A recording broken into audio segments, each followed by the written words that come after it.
Hello everyone and welcome back to the Common Sense Crypto channel. As with you always, this is Rich doing another video today on XRP. So I hope you're all having a wonderful day today wherever you are in this great world. We're gonna talk about XRP. And once again, this is the 1 month chart. We're sitting here just under 59 cents. The reason I wanted to show you this chart is because you could see it right here. For the last 15 days, XRP's been fluctuating between 56 and 60 cents. And we're just waiting for that breakout to happen. But this is why XRP is such a frustrating cryptocurrency to hold. Because while it goes sideways for long periods of time, it shakes a lot of people out. And people think it's just a boring cryptocurrency. But the second that XRP takes off, watch how fast people will be FOMOing into XRP. And that is absolutely coming. A peculiar transaction on the XRP ledger caught the attention of eagle-eyed community members recently. The transaction displayed a value of 5.911 XRP being equivalent to 5,911 RLUSD tokens, suggesting an XRP valuation of $1,000 per XRP. But in a post on X, Vet explained, RLUSD will not put XRP at $1,000, folks. He emphasized that the transaction was simply an offer on the decentralized exchange of the XRP ledger. The use of offer here refers to a trade order. So he's more or less saying anyone could create an order like this. And this is what it looks like right here. You see, offer 5.911 XRP, receive 5,911 RLUSD. And we still don't really know what kind of value XRP is going to have once RLUSD goes live. Is it going to change the value quickly? Is it going to happen over time? We really don't know yet. But it is strange that 4 years ago, Uphold posted $1,000 XRP. 2 weeks ago, Uphold mentioned $1,000 XRP again. Now Link2 shared a video of XRP going to $1,000. Not $1, $10, or $100, but 4 digits. So why is all of this happening right now? Top Platform predicts XRP will skyrocket to $1,000. I showed you that video yesterday in that other video that I did. Link2, a well-known firm that allows investment in companies pre-IPO, has sparked a conversation about XRP potentially reaching the lofty price of $1,000. Now, a lot of people are talking on X saying this is why you want to be buying up as much XRP as you can before the Ripple IPO happens. Because now they're saying XRP is going to go to $1,000 overnight once Ripple does an IPO. But really, we don't know what that's going to do to the price of XRP yet either. Right now, all of this is speculation. But it's creating a narrative, actually, because you have exchanges saying 4 digits for XRP. You have a lot of charters saying that XRP could reach 3 digits plus, because now people are putting plus after the 3 digits, meaning they think it could go even higher, like 4 digits. But it's all speculation still. You know how XRP is going to reach 4 digits? Based on its actual utility. That's what's going to get XRP there. Not speculation, not hype, true value, true utility and use case. Now this video is kind of low, but you got to pay attention to this. This has to do with taxes. It comes from Mr. Man. US, get ready.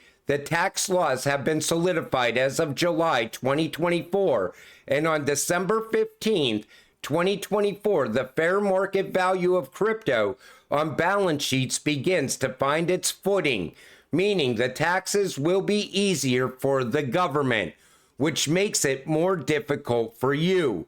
What is your plan?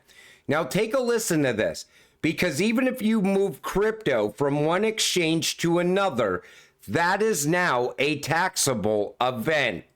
Okay, so here in the U.S., the IRS, they just came out with their final regulations in July. And so that's making a lot of companies, a lot of individuals very upset.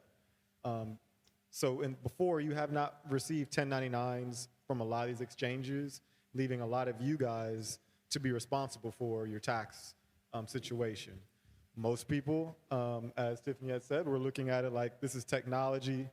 The government didn't create Bitcoin, so I can't be taxed on it. And they've been building up cases for people for years. And so now they've got a lot of these cases, they've got a lot built up. And so now they're in the proving section. And so next year, I would expect you guys to receive 1099 DAs meaning digital assets for your 1099s. Now, here's the tricky piece that should, alert you guys, is that if you have not kept track of your cost basis, meaning the amount that you bought it for, plus the amount that it costs for your fees to transfer so that you can hold on to it, they're going to assume your cost basis at zero. So picture you buy $100 worth of Bitcoin, it goes up to $300. Typically, you'd have a $200, capital gain. But if you don't actually know your cost basis, they're going to say you're taxed at $300. And this creates enormous issues for people who are moving from a centralized location where they bought it to maybe a DeFi to another centralized platform. And so when we look at these new rules, if you are moving from one exchange to another, that's now a taxable event. Never before. And they're doing that to make it easier for you, but just because the taxes are becoming easier, that means they're actually becoming to less of your benefit. Because up until this point, there was a lot of flexibility with your taxes, but it was difficult to do. Now it's becoming easier, but it's not in your favor.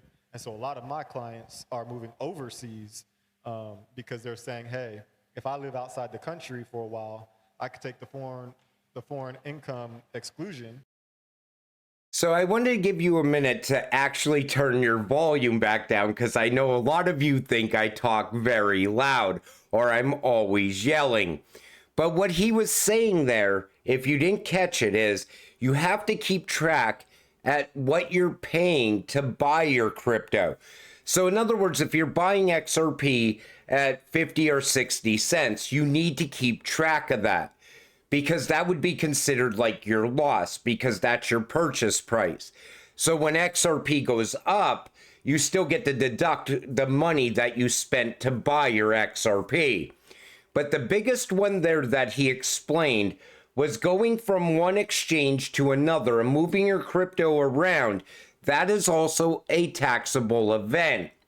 And like I keep trying to explain to you, even when you spend your crypto, say with the Uphold card, that is also taxable.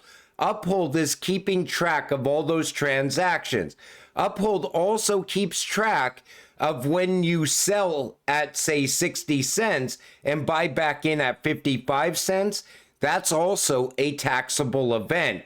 And if you're holding XRP for a long period of time and you do that, all of a sudden, you're no longer a long-term investor. You're back to being short-term capital gains again. And these are the things you got to pay attention to, because now with KYC, know your customer, and anti-money laundering, all the exchanges are doing it. Because if the exchanges aren't doing it, those exchanges will not be with us in the future. They will be regulated out. And at the end, he said he's talking about moving to a more crypto tax friendly country. And Mr. Mann put together this map, which you see here. These are the places where there's no crypto long-term tax. And a lot of those countries are like the Cayman Islands, El Salvador, Bahamas, Bermuda. Overseas, you have Switzerland, They're actually starting to tax now at 11.5%.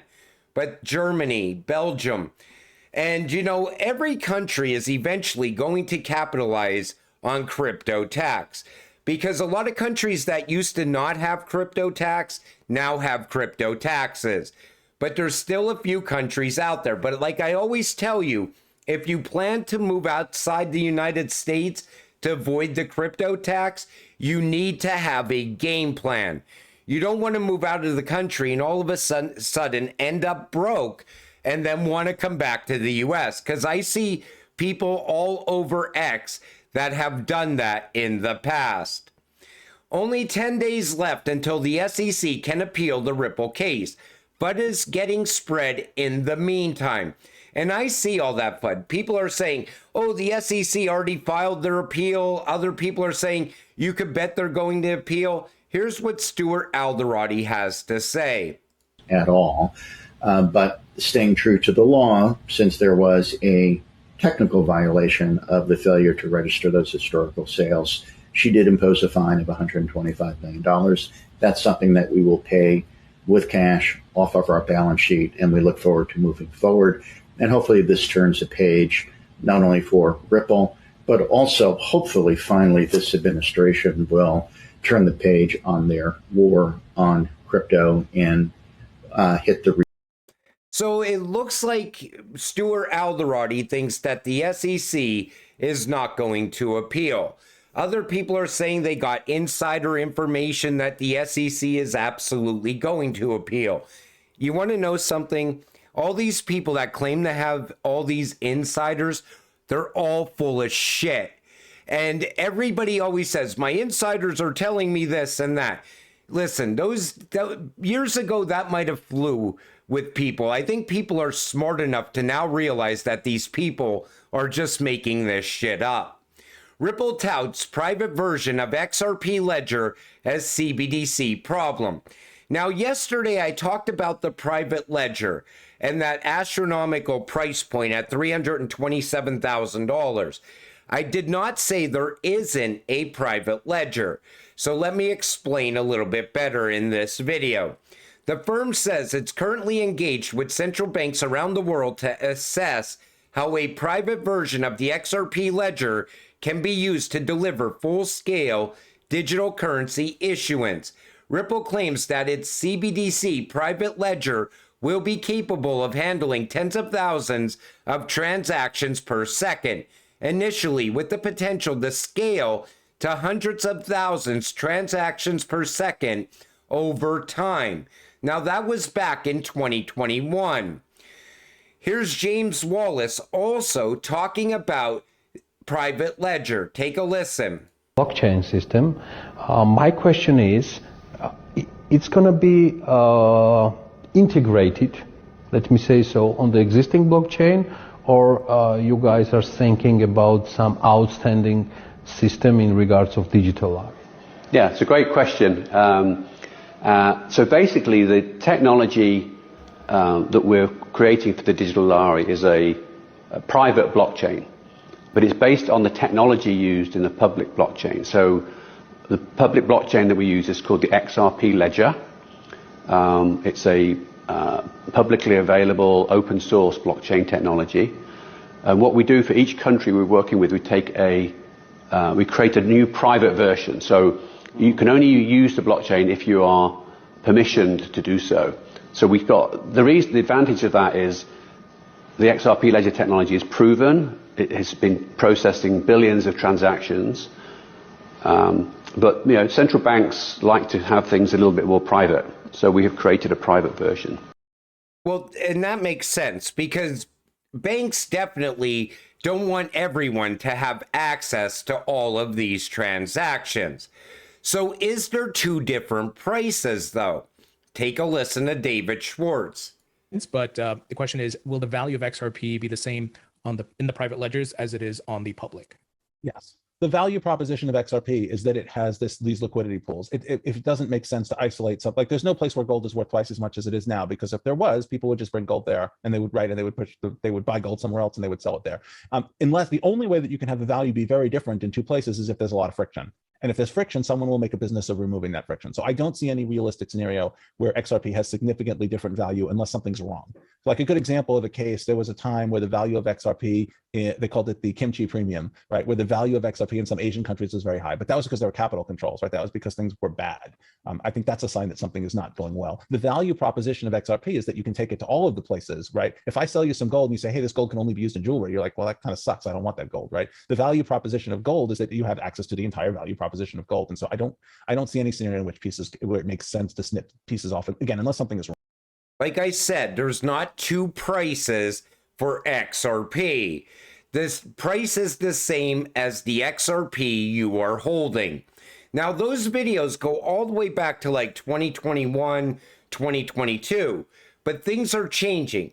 The ILP using XRP, the BIS unified ledger, has the ILP as the central core and is using India's UPI real-time settlement network as the template.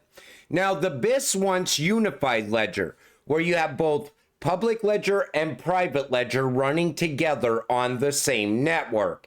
And I think that's where we are headed with the Finternet, things like that, where everything's going to coincide with each other.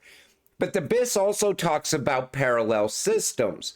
So think about it like this, and a lot of people ask me about this multiple times. The ECB, I just explained in a video yesterday about a new parallel financial system. Well, you're going to have cash. Then you're going to have CBDC. And I think you're also going to have crypto.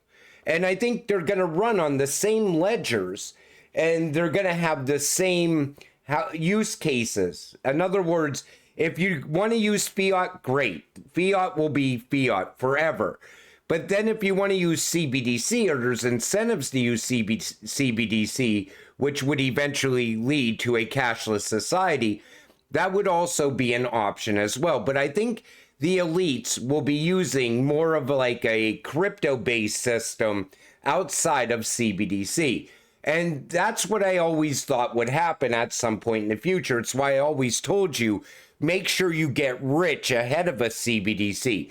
Don't sell your crypto, because you're going to be able to transact directly in XRP at some point in the future. But we're going to have a better understanding of these parallel systems that they're talking about over time, because we beat institutions here, and it's the first time in history. So we're going to see these systems being built from the ground up, which we're watching happen in real time right now. We're seeing the white papers coming out from the BIS, the IMF, the World Bank, and everyone else. So we're going to have a better understanding on where our money should be in the future. Should we be in cash? Should we be in central bank digital currency? Is there going to be a new treasury dollar? Is that going to be a better place to park your money? We will be able to answer those questions better as we push into the future. But when you're looking at XRP sitting here around 59 cents, it's hard to see what's coming. But what is coming is going to be absolutely incredible. Everybody knows it's going to happen.